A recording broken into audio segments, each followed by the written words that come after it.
How's it going, ladies and gentlemen? Welcome to Week 2 of the Smite Pro League. My name's Tom Pattinger, joined here by Anatoly Alexeyev. And we've got a match today that should be pretty interesting. Rival versus Dig. This should be interesting because Rival coming in fresh right now. No one knows what they've really been doing except their scrim partners, whereas we did see Dignitas last week find a 3-0 clean victory up against Space Station Gaming. Both of these teams kind of celebrating the big change to our league structure a couple of years ago, last year most notably. We've had European leagues, North American leagues, now everything all in one.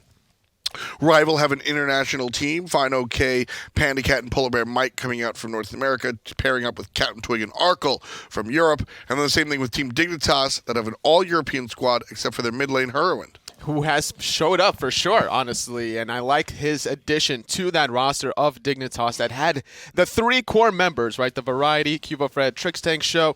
Rival, specifically, PandaCat and PBM were together in E-United last split, switching up the role where PandaCat used to be Hunter, right, now going into the mid-role because they picked up Arkkyl from that former Dignitas roster. And I think the main reasoning behind this roster acquisition was because of the All-Star event, where PBM was on the same team with Arkkyl. They really liked the way they played with each other. The synergy was good. It all worked out back then, and we'll see how it works out in Season 6 now. These guys have been kind of itching to hit the playing field. Rival has yet to really find themselves playing here live in the studio. Dignitas, of course, did last week and looked pretty strong. So, I mean, when you're talking about Team Rival here, I think everybody looking at that PolarBearMike Arkkyl duo lane, you had mentioned how they had played together during the All-Star event, and these guys have just been talking about it and finally get to do what they want to do. PandaCat moving over to mid. How do you feel? I think there's not going to be too many differences if he's going to play the Souls, the Cronoses, some of these magical hunters, or maybe they'll run a double physical hunter composition. That's why I'm really excited to see Rival play today. Sure. But I think that he still could play mages. I've seen him in ranked a little bit from time to time. He's been definitely killing it on some Janus action, and that could be his go-to today. All right, we'll have to keep an eye on what's going on here with Janus as far as that's concerned. Mid lane, eyes on PandaCat, CaptainTwig, and Panda. We talk a lot about jungle mid synergy. What kind of synergy do you think these guys are going to have together? Well, knowing the All-Star event between PBM and Arkkyl, CaptainTwig was also on that roster, so I think that was the reasoning behind this kind of acquisition. So between PandaCat and CaptainTwig, the kind of synergy that I could talk about off of Smite, or outside of Smite rather, was the fact that all these 5 players are going to the gym together. I actually bumped into them on numerous occasions here. We all go to the same one a couple miles away from the office. So it's interesting to see these group of players now outside of Smite still doing things together. Well, of course, you know, these guys have been living together, etc. We're going to touch on that a couple of times, I'm sure, as the season continues.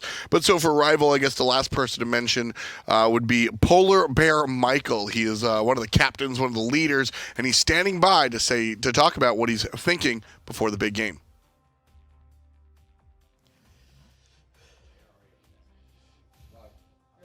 Hey, it's Finch here. I've been told that we're starting the interview, so we're starting this interview. I've got PolarBearMike with me as well, support for Team Rival. And Mike, the first thing that's on my mind really is, are we going to get any more great videos of you maybe like popping out of like doors or anything like that in the house? Because it seems like y'all are having a lot of fun.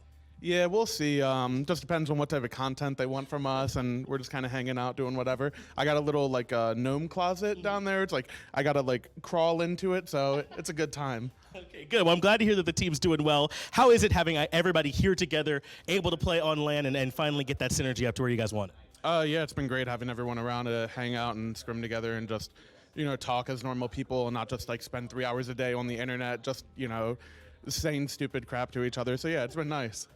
Okay, who on this team have you learned too much about already, just from living together? Has that already been crossed, that threshold? Nah, everyone's been fine. When Ben first came, you know, because he like licks his hand before he puts it on his mouse was disgusting. That was the worst thing ever. But other than that, it's been good. Okay. Well, I assume you all are going to win this one. How many games is it going to take for you all to get this win? 3, 4, or 5? 3-0, 3-1 if I'm trolling. You know the rules. 3-0? That's how it goes. 3-0, 3-1 if he's trolling. We'll get it back over to the desk. That was PBM. PolarBearMike always having a little bit of fun there. And you hear him talking about Ben. That, of course, is CaptainTwig. We've seen it. We've watched it. It's a different world there. So Rival certainly confident. Not even mentioning what's going on as far as the game is concerned, is very, very, very confident, which is tough because Dignitas is going to be a tall task. We heard last week, actually, where Hurriwind had some issues where if he lost the game, he was going to be locked in the closet. And I like the fact that PBM referenced the little gnome closet. That is going to be the best meme ever. The best one on Twitter that I remember was him coming out of the closet, and it's like when they know that Zap is queuing ranked. But for the opposite end, for Dignitas, they have a lot of synergy on their own right. After, I think, that victory up against Space Station Gaming, I think they're coming in with the hotness this week, too. Absolutely. I mean, that's the biggest key for me here is I think that Rival is a very talented unit, but Dignitas have already kind of come in. They've played well. They've even had some not so strong games, and I think that's really the key when you can have your wins and your losses and you're able to really go back to the drawing board, take a look at some tape just like any other team would, and improve and look to go ahead in week number 2 and succeed. So when I see Team Dignitas here, they were successful last year, now drafting the North American, they're going to be successful this year. Rival, they can be successful. I'm not sure if this week is their week. It could be a little bit tricky. I like what QvoFred was able to do last week with his just selection of the jungle pool. I think Trixtank was also another good frontliner that enabled Hurriwind that safety in the backline. We'll see if the front line is going to be as strong with his words as he is with his gameplay. Trixtank standing by with John Finch. Finch here. I'm joined by Trixtank support for Dignitas, obviously. First thing I want to ask you, I walked in there and I saw y'all giving Hurriwind a little bit of a hard time. Is that just because he's the only NA guy on the team? You got to make sure you razz him a little bit. I think we need to make sure that he knows how we EU people like to troll and so on. So we go a little bit hard on him in the start to make sure that he knows where the level is, and then go slow on him as the time comes. That's right. Just got to break him in a little bit, I suppose. Yeah. Okay, well, you all were able to get a win week 1. Has that helped the team sort of relax to know that this team can work and you can be as strong as you thought? I mean, just from the scrims, we knew that we can work as a team. I think that obviously the win is going to be a big moral boost, but I think if we win against Rival, it's going to be more of an achievement, because I feel like that team is very stable and they seem pretty good. So if we win against them, that's going to be the real boost, I think. All right, well, I know you're expecting to win, but 3-0, 4 games, or 5 games, what do you think? I think it's going to be a 3-1 to us. 3-1, Dignitas. You heard it from the man himself. That's going to do it for Trixtank. Let's get it back over to the desk for some more breakdown. Thanks a lot, guys. Trixtank here, also sounding confident, but a little bit more realistic than I think what we heard from PBM.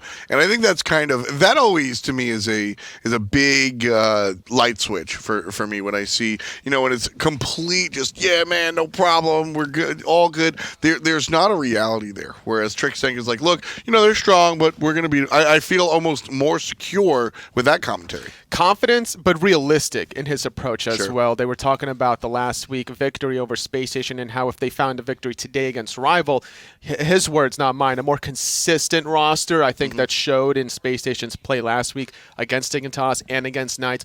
Rival has, I would say, more solid players, but it's all about what they're going to bring into the gameplay today. It's just a lot of question marks as to what they're going to bring, knowing Sure. PBM is an innovator in the meta.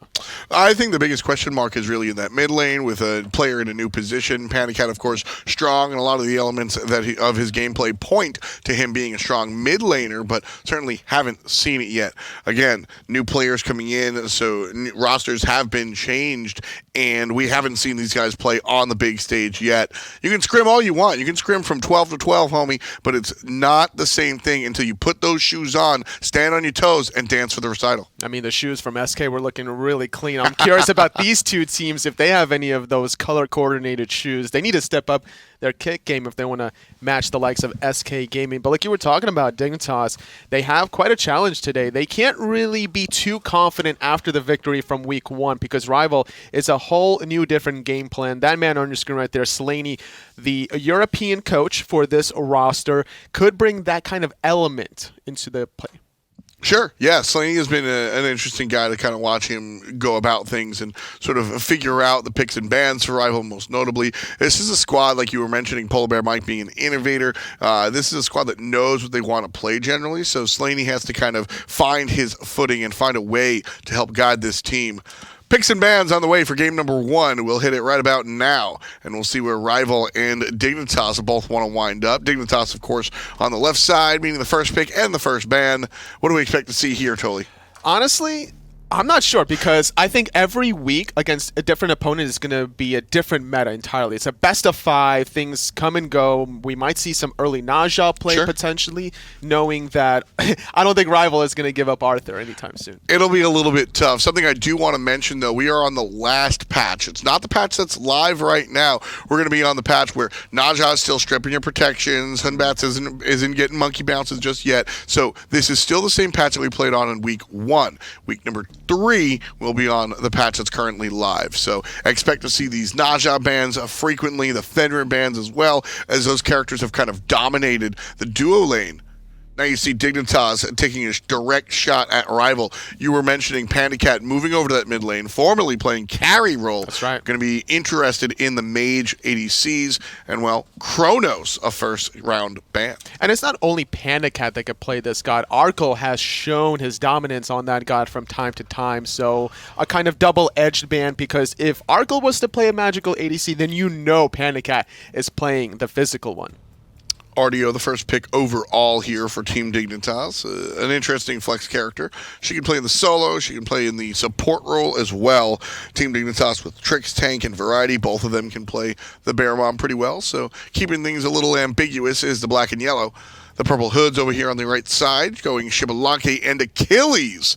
And Achilles is an interesting choice because, Totally, I think as we've watched streamers and kind of watched the meta unfold, nobody really was clinging to Achilles. But as soon as the SPL showed up, day number 1, all 5 games we saw Achilles. Day number 2, we saw a whole bunch of Achilles. We're seeing him down the console, the minor league as well. I mean, what has brought Achilles to the forefront? I think a lot of it comes down to the new mechanic of the Totem of Ku. You need to be aggressive. If you win your lane, you win that objective. Getting 125 gold every minute does add up if you're able to control at least a couple of them. Sure. Helps your other lanes with the MP5. So it's about controlling the early game and seeing if you can invade buffs after the fact. Even though Space Station were struggling in both of their sets, Aquarius on the Achilles was showing off the highlights with the fatal strikes, because yeah, you can heal up, but you just need to be under that 30% execute threshold for this character to really start popping off.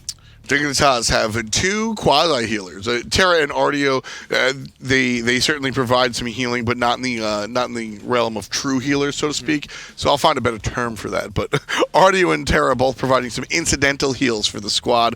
Puch is going to be here in the middle lane, most likely. Dignitas giving that to Hurriwind. Hurriwind has excelled at characters like this. This is sort of a hangover from last season. These immobile mages look really strong, and especially right now where sieging tends to be a little bit difficult. Still, Puch really excels there.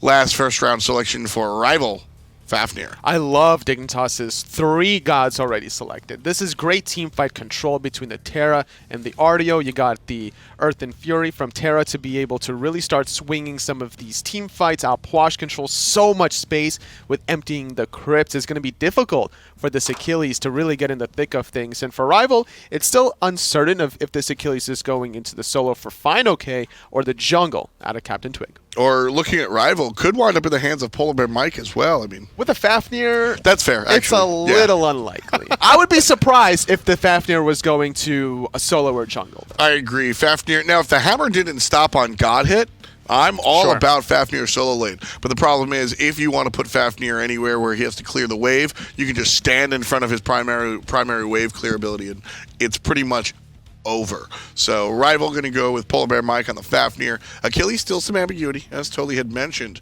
And as we hit our second round of bans, both teams looking in the jungle. The Cirquette and the Daji, they look alike, they play similarly, and they're not available for game number 1. Erlang Shen's still available, Susanoo is open, and keep in mind, Hunbat, something that QvoFred really likes to go, is available, and I think that Rival needs to take a shot at that, but instead going for a different animal by banning away a little squirrel. Well, it's interesting, because Dignitas have this giant team fight composition so far, and I'm with you. I think Batz is the team fight character, but usually Batz is there to line up some raw burst potential. Now, Puch does have that, but I'm thinking more like traditional Kraken, Ra ult, etc. So it's interesting seeing this approach from Rival going, you guys have 3 team fighters. The Rat will be a fantastic initiator, and that might be what Dignitas are looking for. So getting the global initiation out of the way might be the look. It might be the look. I think that Batz would be a great addition to Dignitas, knowing if Fafnir ever goes in, drops a Draconic form, there's plenty of time to line up some corpse explosions, some Fear No Evil overhand smashes. It's not going to be an easy time for PBM, but still plenty of selections for QvoFred to go for. It's funny that you say that. Dignitas, I think it was Twig on Twitter, said he was going to overhand smash Dig with the old Allied reference. So it's funny that Batz could be the make or break situation. Dignitas still looking for likely a carry and a jungler. Oh, the Party Monkey. Bring us the Party Monkey. One of QvoFred's go-to characters. In all honesty, one of Twig's stronger characters, despite the fact that his play count is a little bit lower than Qvo's. But the Party Monkey will be coming through. I'm excited about this. Hachiman is here. This is a fantastic Dig draft, all about team fights. I don't think we're going to be looking for these one-on-one ganks. I think this is much more kind of sit and farm and then get a whole bunch of fights going on past 10 minutes. They're going to need Rival is going to need a serious lane pusher in the mid lane. I was going to suggest Morrigan for PandaCat to be able to out-clear this Puch, but going for a safety pick of the Janus makes a lot of sense. PandaCat has been playing a lot of that in ranked, so it's no surprise there, and you just can't really go wrong with a Janus in the highest level of competitive play, being able to disengage or engage offensively. We'll give him something he's good at. Team Rival, their SPL debut. We'll see how game number 1 goes. Casters are standing by. Let's get right to the action. Thanks so much. Thanks so much, Tom and Toli. Yeah, me and Taco on the cast for this one to start things off. Dignitas up against Rival. These rosters, these actual picks, more than anything else, I'm looking at Rival, and they only see one real magical dealer here. They've got Fafnir and the Janus. But outside of that, it's all about physical damage. Definitely going to have to be relying on that coerce, I think, to really have a lot of objective control. But objective control might be complicated with the way that Dignitas prioritize their draft. Well, the one thing we've seen so far with Dignitas playing last week is how the meta is a little bit different. Now, obviously, we said the patch that came out yesterday is not what these players will be playing on. It's the one before that. Next week is when you'll get to see the live patch in action. But the one thing about last week's play is the meta and the fact that we didn't see any dual lane action. It was all about invades at level 1 at the speed buff. Will we see it again? I think that Dignitas is one of those teams where they might try to send variety early on, but I know that a lot of the teams, having already witnessed all of that pressure being applied to speed buff, some of these teams have already crafted their own counter ganks and answers. Yeah, I think a lot of teams, it's not as threatening as it used to be with the speed buff, and not to mention, the only real reason any team even went for that to begin with wasn't even necessarily to steal the speed buff. You just want that simple delay on the jungler's jungle patterns, and so whenever that occurs, that's when you really find those opportunities, I think, for people being out of position, looking for the early ganks, or a mid laner being isolated by themselves as opposed to being with their jungler because of that delay. Well, here we go. It could be a little bit of a cheeky look towards the speed, but Rival in position. Trixtank on the Artio, already going to take a bit of pressure, but turn it around with some potion sustain, poke them down, but they don't get to invade the speed just yet. Are they done is the question. But Variety and Trixtank, they're still looking to wrap around over onto the speed buff side. Gotta be careful though, Trixtank did take a decent amount of poke, but has largely managed to sustain most of it back up. This is all about trying to delay the junglers to the best of their ability, and if you talk about the junglers, look at where QvoFred is. Isn't there his own speed buff? That's where Mike is now trying to delay that. On the other side of the map, the invasion attempt was not successful, but it took Rival 3 members to secure against 2 and allowed Dignitas with a bit more pressure. And all the while, PBM has just been whacking away at Dignitas' speed buff. He'll finish it eventually on Fafnir, and Qvo is just not going to be able to claim his own. Looks like Mike also chose to just take the big minion, which is actually really bad for Qvo because sure, Rival won't be able to look for that speed buff on future invades, but now Qvo is going to have an extremely late speed buff timer. Yeah, so one thing about like stealing a buff away, most of the time everybody always clears the camp because they want the timer, but sometimes it can delay them in other ways. Mike though looking for a cheeky attempt at the blue buff, won't find it, but looking to try and slow down Trix and Variety in this right-hand side. QvoFred, meanwhile, has taken the red. He's also invaded the purple by the looks of it, and now helped to pressure with Ataraxia over on this left-hand side of the map. And that little shuffle from Trixtank, that was Trix trying to figure out, can I still afford to sit idly by in the solo lane and look to pressure out Fineokay, or do I follow Mike around the map? And I think that you have to, as a support in that position, follow the enemy support, because Fafnir can be dangerous setup, especially against an outwash early on. Still, though, that speed buff not been reset by Dignitas. They haven't cleared the camp to know that PolarBearMike left a couple of minions up at that back camp. So, as you can see by Rival's side where the speed buff is, it's going to be respawning in the next minute. Whereas it won't be the case for Dignitas. It's going to take a little bit longer now. And see, what I'm thinking here for Qvo is that Qvo might have already expected PBM or somebody else from Team Rival to have dropped that speed buff, so he might not even bother checking it until way later on when he's anticipating it to have already respawned. And it's about experience that you're going to lose off that is the one thing. They don't want me to see too many invades from Rival now, but pressure in mid lane from Hurriwind, poking down PandaCat. PandaCat new to the mid lane this season, played a lot of Hunter through the last few years. Actually got himself all the way up to a World Championships run and won a World Championship once upon a time. Problem is, though, Taco, is the mid is a different beast. It definitely is a different case when you're trying to transition over, especially at this level of play. I mean, it's not like trying to make a role swap happen in the minor league, and I think you have a little bit more room to grow there. In the SPL, it's either you're ready or you're not, and you're going to feel it if you aren't. But I think that PandaCat has definitely done a great job at trying to prepare himself in advance. I know the Rival has been going pretty ham, trying to focus their scrim game and just looking to make PandaCat comfortable. And you can see that with how Rival started this set out as well, with the fact they saved PandaCat's pick for last pick. They allowed him to see the whole composition, and then still went with something like Janus to give him that mobility to get away from danger. I don't even think it was necessarily PandaCat needing the Janus for himself, so much as it was the entirety of Rival needing some form of escape from this heavy crowd control composition that Dignitas has opted for. I think Janus is one of the most problematic characters for an area denial composition to try and focus out, because you're expecting to be able to blow all of your kit inside of one space that you want to control. But Dignitas are going to have a pretty tough time doing that with the Outwash, with the Batz, I think, all because of this Janus and that through space and time. And Hurriwind now already gone back to base now, finishing off his boots. He went for full boots after starting off with a bit of penetration and the Mage's Blessing. I understand him going for some mobility here on this Outwash early, especially against how many, of these melee warriors that are going to be swinging away at him, and the fact that he doesn't really have a good escape. I don't even think PandaCat is really meant to assist Twig a whole lot, other than maybe providing him some portals for escape. But Twig and Fineokay on the Vamana and the Achilles, that is scary stuff if you're an Outwash trying to just do your thing. I do think that it'll be a little bit more complicated for Fineokay if he wants to try and be aggressive against Hurriwind. Has to be careful with all that anti-heal that Hurriwind has to offer on the Outwash. But Twig for sure. Fatal Strike, I think, is going to pose a lot of issues for Hurriwind if left unchecked. You mentioned Fineokay there. He's doing okay in the solo lane for the time being. Talaria boots online, but also 3 totems of Q under his belt. That's the pressure he's managed to have with the support of PolarBearMike against the Terra in the early game. Can be pretty impactful, and it takes a little bit of time for Terra to really bring down the totem, whereas a warrior, a little bit easier. Also, I think in the dual lane matchups, Trixtank, Ataraxia, Artio, Hachiman, that clear is tough to match, but Arkkyl and PolarBearMike doing a decent job holding on. PandaCat going to be off the mark, trying to steal those oracles away, but all of Rival is grouped up. They want more, but Dignitas already disengaged. Yeah, Trixtank threatened some aggression there, used a couple of abilities, and Rival thought they saw a window of opportunity.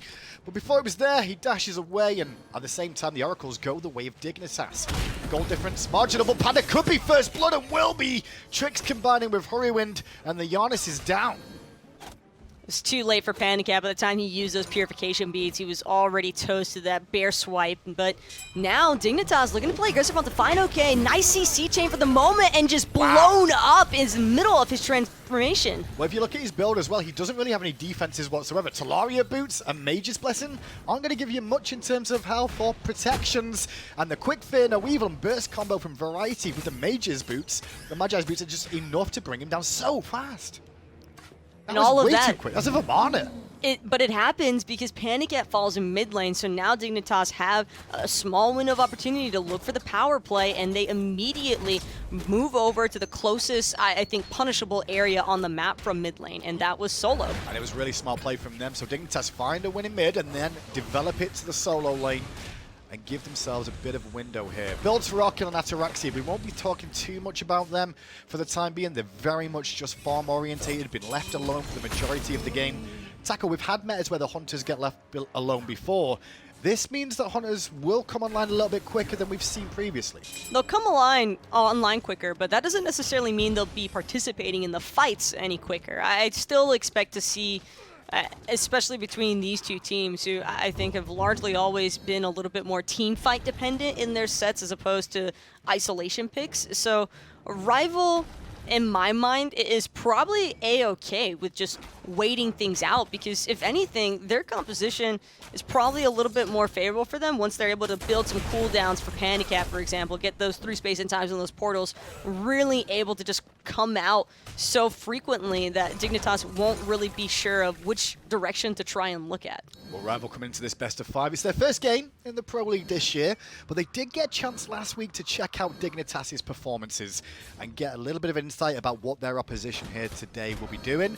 And they kind of answered that in the early game, Taco. As we just said, the last 2 kills have swung it slightly in Dignitas' favor for now, but that's something that has to continue for Dignitas to really get a hold of this game. The thing is, I feel like Dignitas have already shown a little bit of a switch up from what they gave us last week in their sets against Space Station. I think that Rival, hold that thought though. Trixtank might be getting a little frisky here, but now both these teams they're just going to fall back. Just false alarm, but I don't think that Dignitas are playing into Rival the same way that they chose to play against Space Station. There was already so much early solo lane aggression from Dignitas in that set against Space Station that we haven't really seen to the same extent versus Rival just yet. Oh, Trixtank on his own in mid, going to be a bit careful there. Hurriwind with some great backup.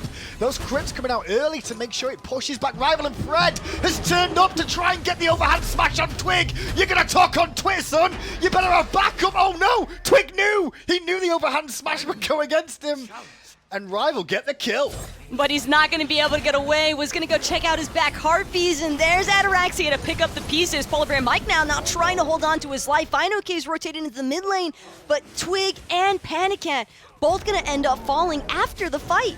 Trixtank's in trouble though as PolarBearMike stuns him in place, and Fineokay's with the backup as well. No ultimate available for Fineokay, but he won't need it. All he's going to do is keep chasing in, but he doesn't want to dive the tier 1 tower.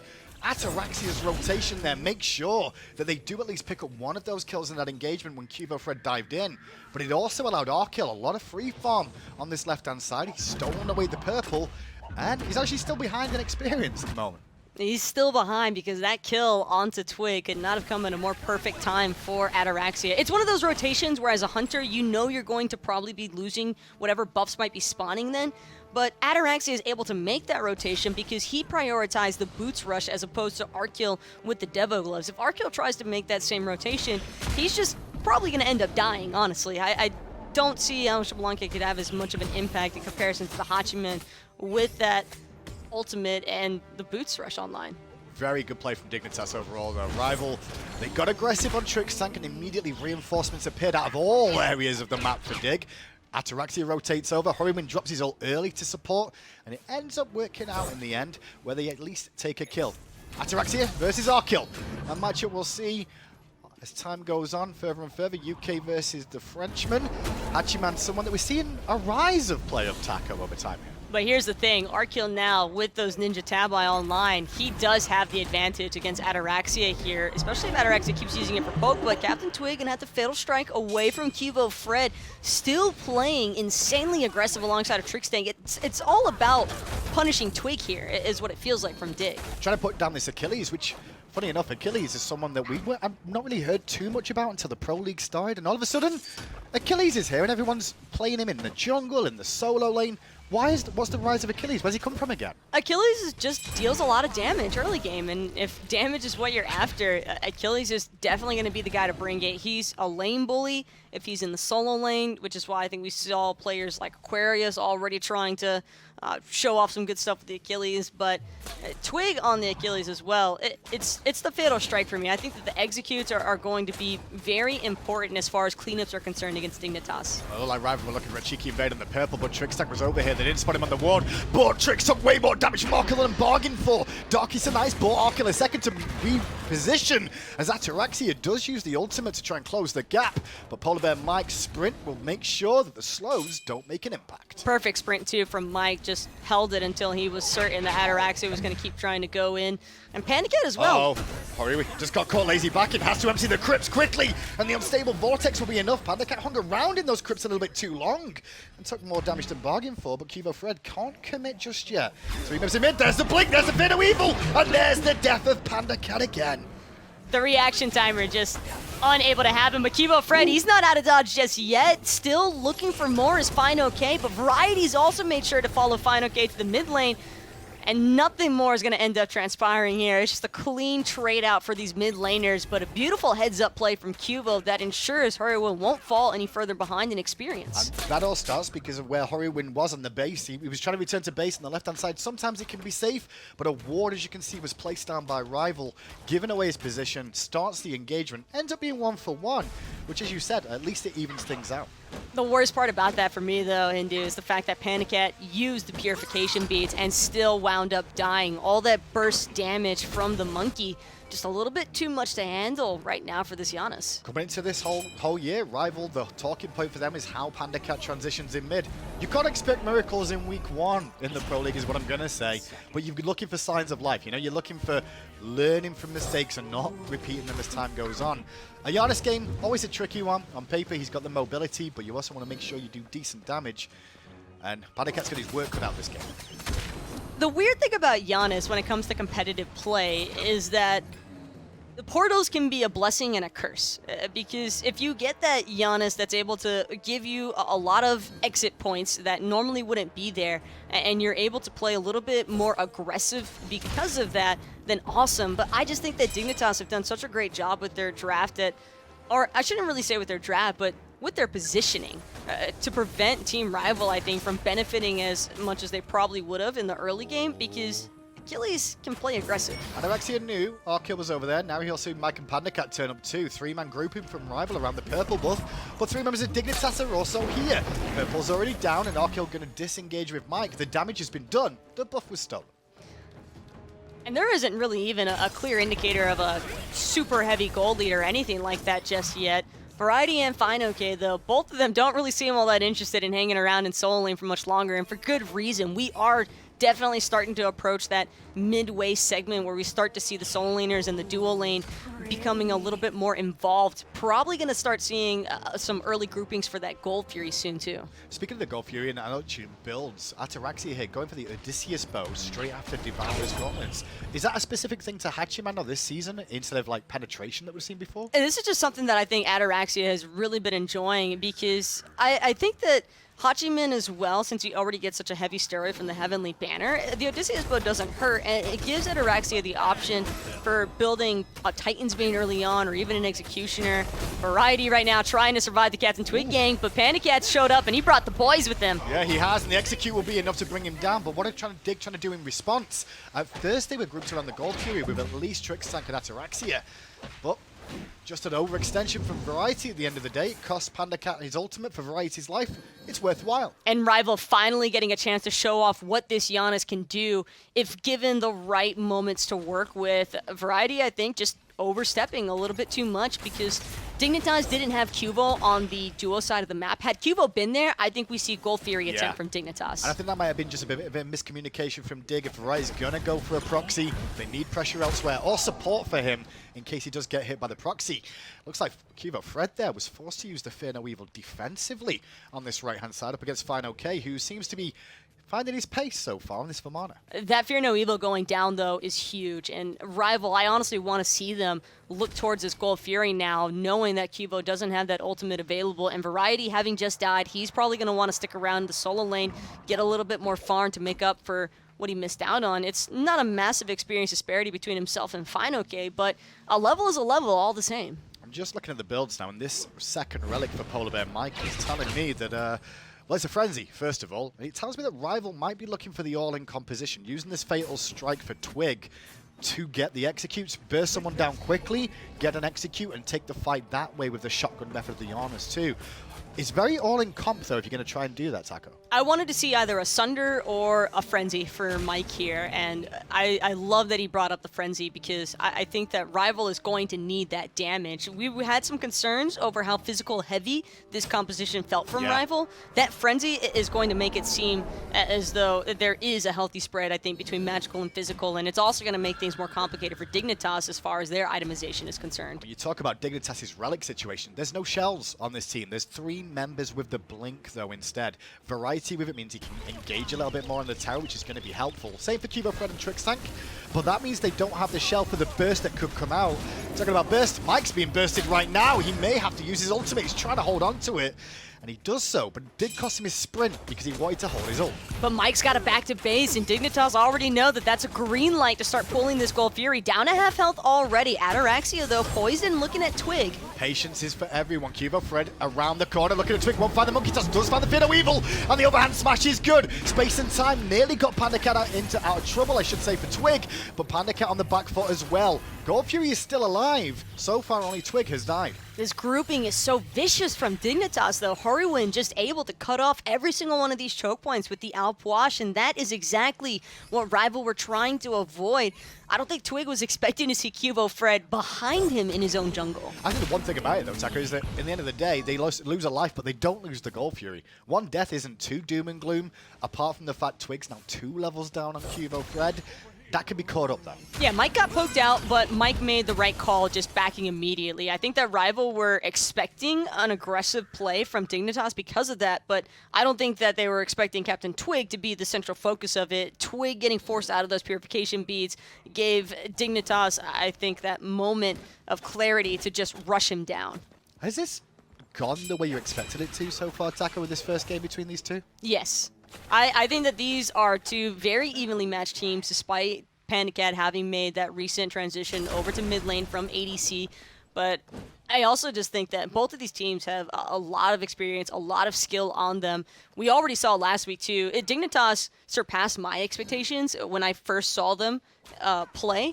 And ever since then, I've kind of just been viewing their matchups a little bit differently. And this was definitely a tough one to decide between. I know I gave my predictions for Rival ultimately, but this is such a close set, Indu. I would not be surprised if this goes all 5 with both of these guys, or both of these teams, I should say, like right down to the wire. It really could go either way, this one. Well, the one thing to mention about last week is the team with the most European players came out on top last week.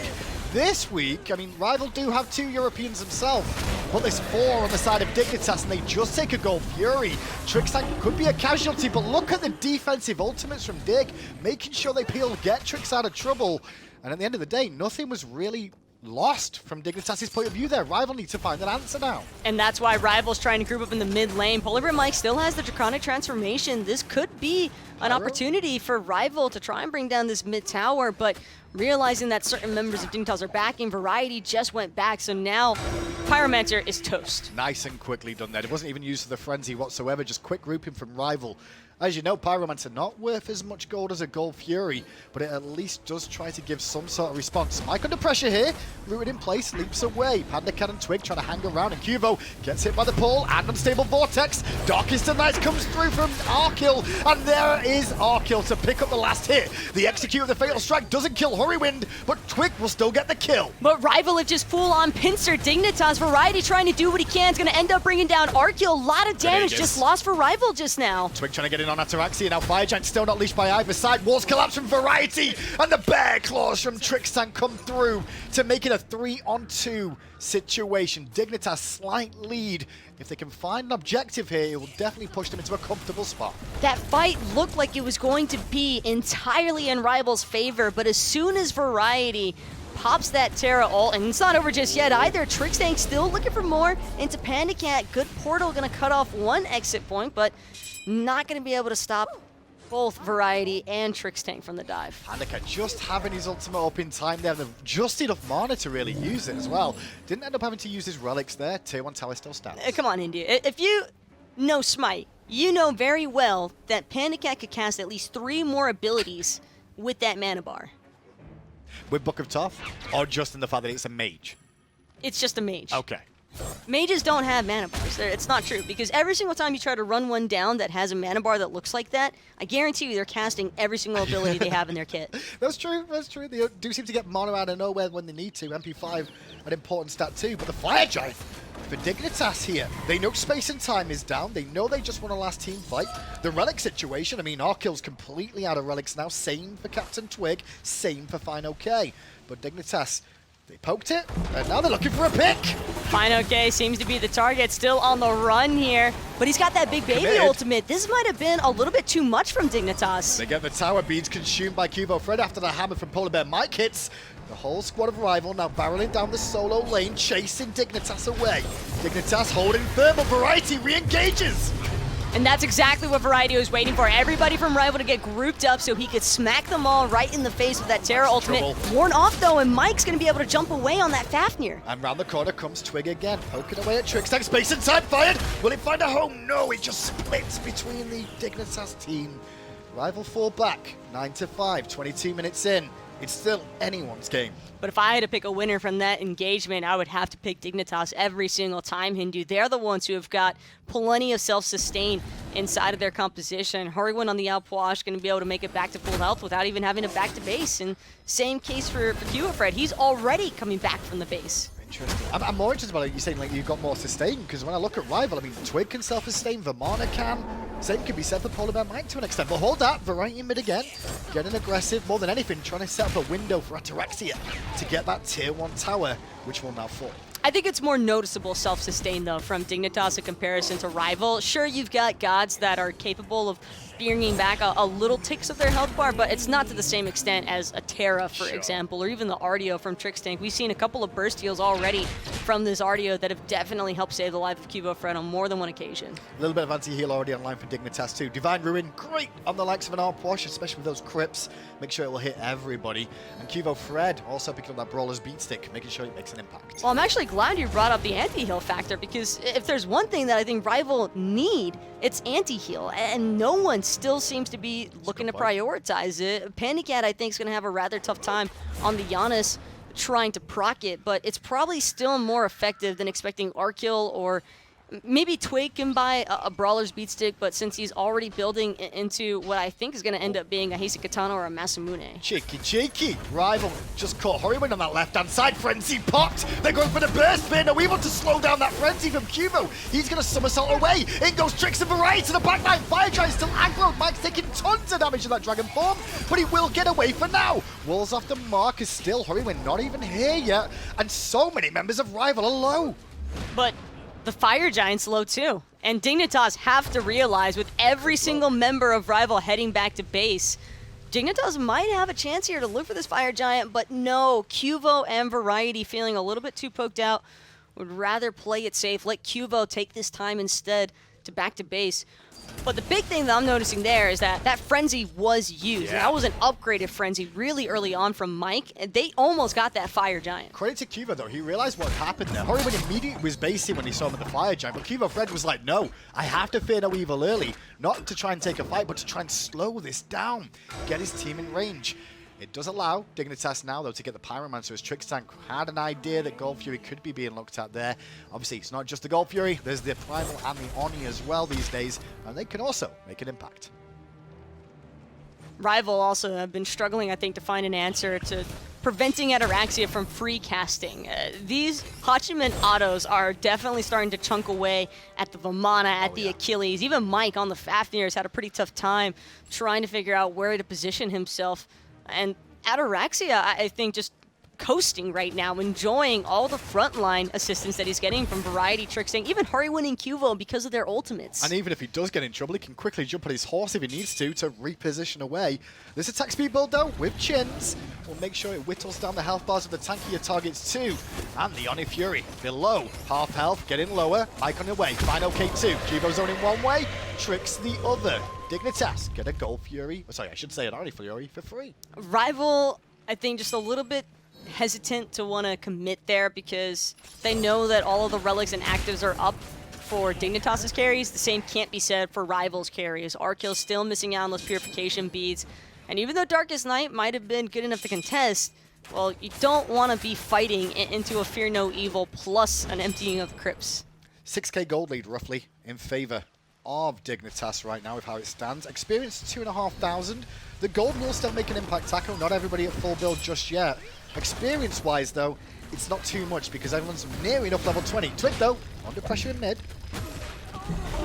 Under pressure in mid, and he's completely under fire right now. Purification B is going to get forced out alongside of PandaCats through space and time. QvoFred, I think, was probably expecting to actually kill Twig there, but a little bit of miscommunication from the rest of Dignitas and that Darkest Night prevented even more follow-up from coming through. So off that Fear No Evil that QvoFred just used there, he got beads out of CaptainTwig, ultimate out of PandaCat, and ultimate out of Arkkyl. And Dignitas say, well, this could be an opportunity to go for a tier 2 tower.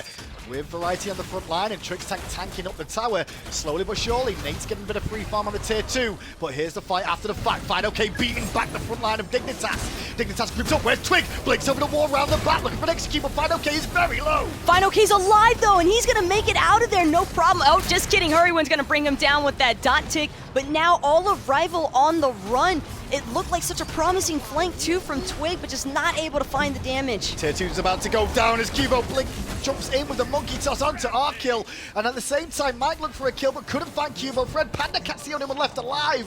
And there's not a whole lot he can do against this whole ensemble of Dignitas that are still around. They're not going to actually go for the Phoenix, I think. It looks like a Fire Giant call is being asked for. Not gonna lie, I think I just Caster's Curse Fineokay on the Great Escape, because if he had made it out of there alive, I think we see a completely different turnout from this last engagement. This isn't free just yet, however. He can steal this, right? I mean, PandaCat could come up huge. There's a chance for PandaCat to steal this. It is not easy for Ataraxia to bring down this Fire Giant. It was on target. It's better than Baskins we saw the other week, but it was just a little bit too early. In the end, it's going to help out Dignitas to get the Fire Giant.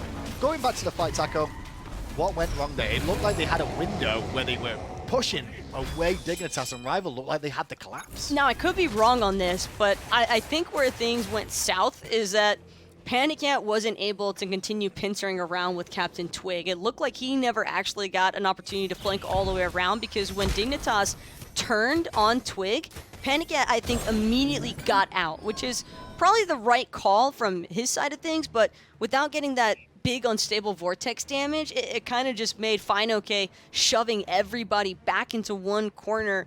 The right corralling setup for an unstable vortex. I just don't think PandaCat had the time to find it through all that mayhem. Well, Dignitas then have the Fire Giant around the waist for the first time this game. There's only one tier 2 tower remaining in the mid lane, so expect to see the pressure there first of all. When it comes to the fights of the Phoenix, Taco, do you expect them to 5-on-5 this? Is it a good idea against this frenzy opposition, or do you try and split the difference? I don't think Dignitas can really send anybody to split push, though. The only member I could think of would be Qvo, but I'd imagine that Dignitas would just want to have the Fear No Evil to use as a collective team fight, as opposed to Qvo trying to look for the isolated pick on a split push. Well, we do have a Janus on the side of Rival, so keep it on the space and times. They can delete a member at this stage of the game, especially with the build online now with the Soul Gem completed. A Janus can cause a problem. But the main thing you're going to see from Dig is the blinks.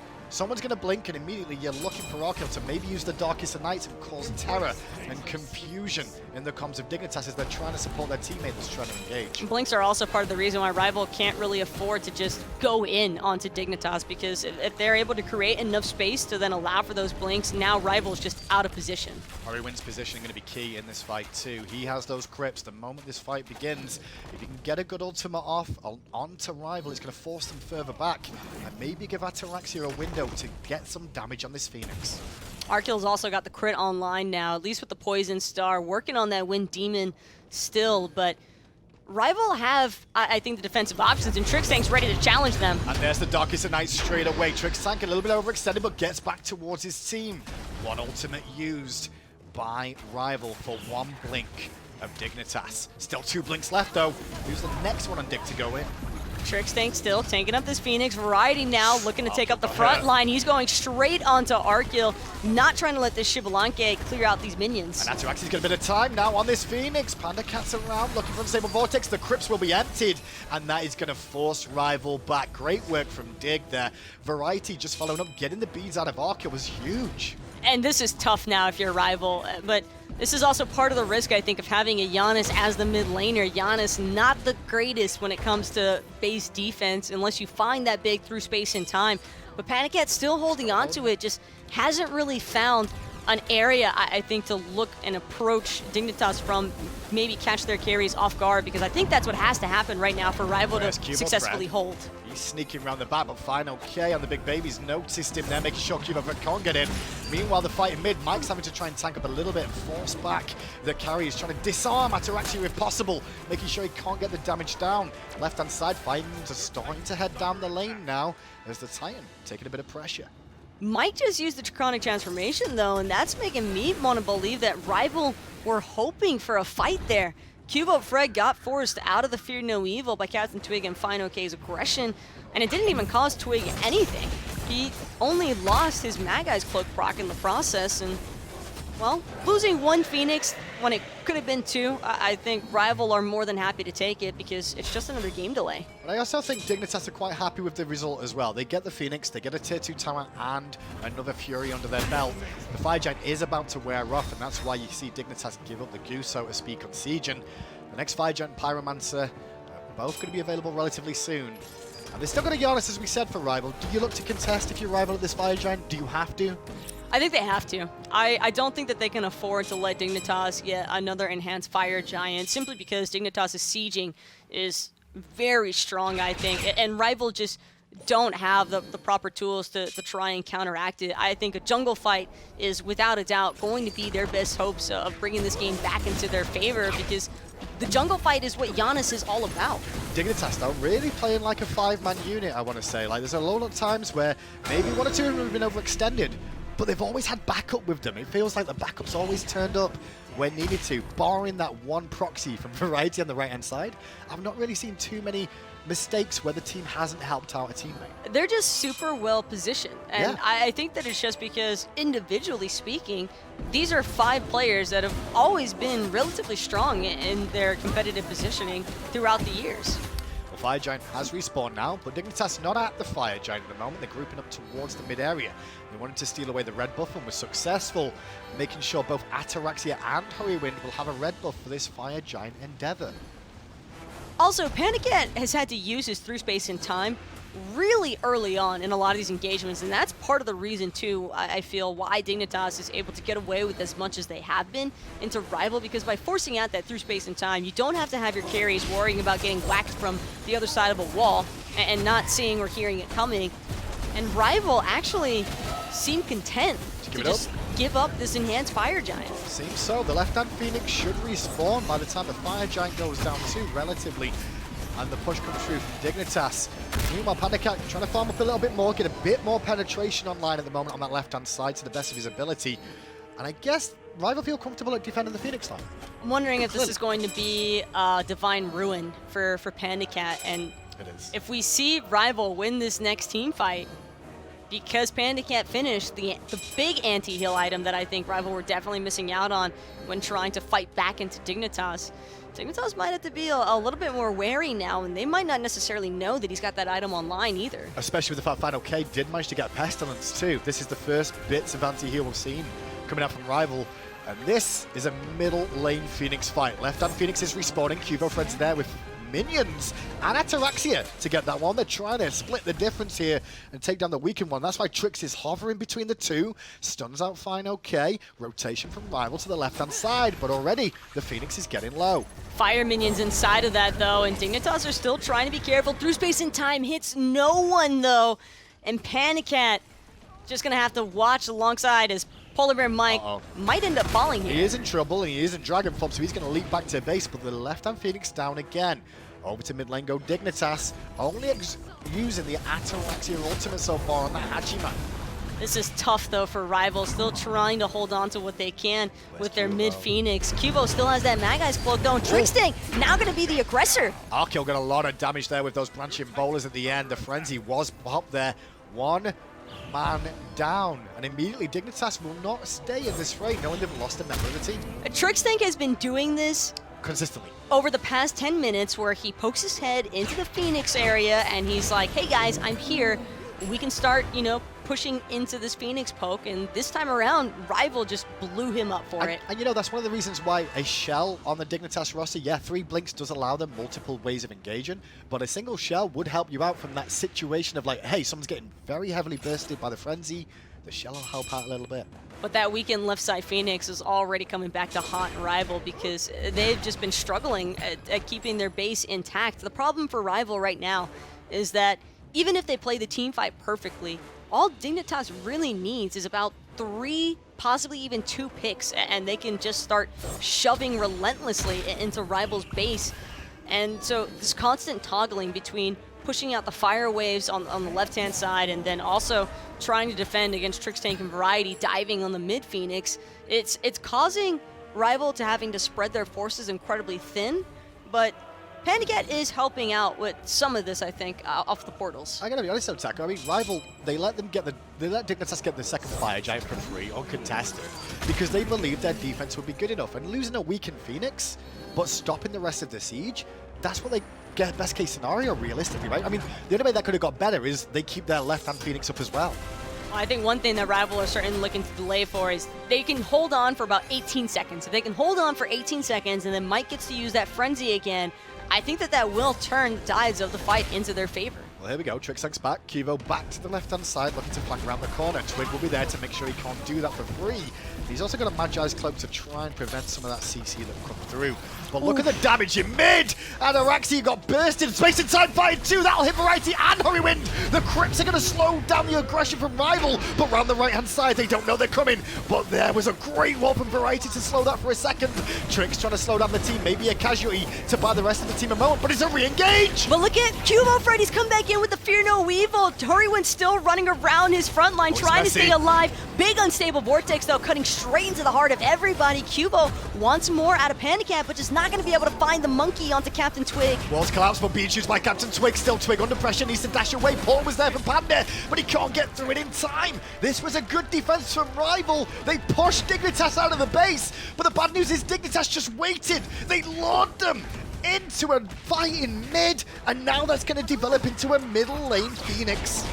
And the timing just could not be worse for Team Rival here. That fight looked so promising, and in the end, all they really get for it is 2 picks, Hurriwind, Ataraxia, but Dignitas, they already got the left-hand Phoenix. They get the mid-side Phoenix now, and even if that left-hand Phoenix respawns, Rival are still going to be unable to bother attempting a contestation at the Fire Giant. That was so cool to watch from both teams there. I mean, Dignitas, they're on the siege, they're doing things right. Ataraxia took a ton more damage than expected. That extra tower shot after he dashed away, I don't think he expected it, otherwise he probably would have Aegis that. But as soon as he dies, it's go time from Rival.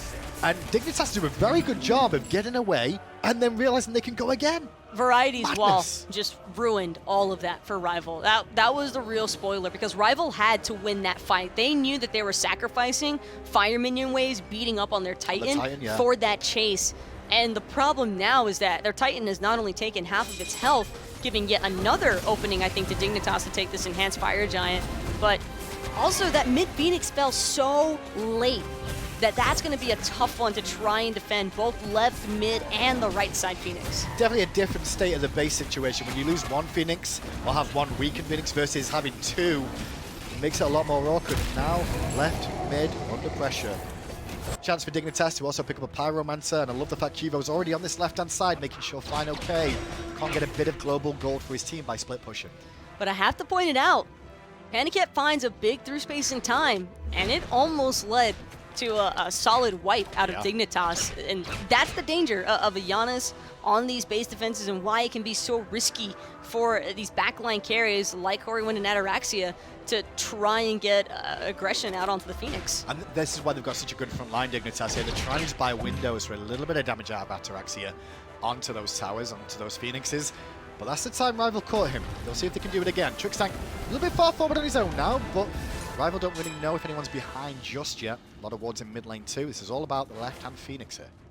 For me, though, I think that Rival have probably already started to recognize Terra as being a large part of the problem. Definitely. She's just so impactful in every single one of these team fights, and it's all because of that ultimate. It's just, killing Rival. Space and time hits Variety. The whole train of rivals here. Variety under pressure by the whole army and bursted down before he could do anything. Dignitas caught with the pants down. There was nothing they could do there. Well, it looks like they realized the You called problem it. and took care of the problem. Do you reckon they've got cast in there? They're like, yep, Variety's the problem, so immediately PandaCat goes, kill him. They're like, great suggestion, Taco. Appreciate that one. Well, it worked out well there. Dignitas, though, with the Fire Giant enhanced version, but it's a 4v5. They'll take a Gold Fury. Not what they really wanted here, but it's what they're going to just have to accept for the time being. They need Variety on the map. Still funnels into possible 3K pots if some haven't already been started to be bought by these teams. And I think that the 3K pots are also, if Rival can get some 3K defensive pots online, for example, for Fineokay, Mike, possibly even Twig. I think that Twig is built enough defense into his Achilles that he'll probably be able to be efficient off of a 3K defense bot. QvoFred has a 3K Elixir of Power in his inventory right now as well on that Hon Bat, so that's going to potentially burst someone a little bit more than bargained for. Middle Phoenix is about to respawn, approaching 42 minutes in the game now. And this is a best of 5, remember.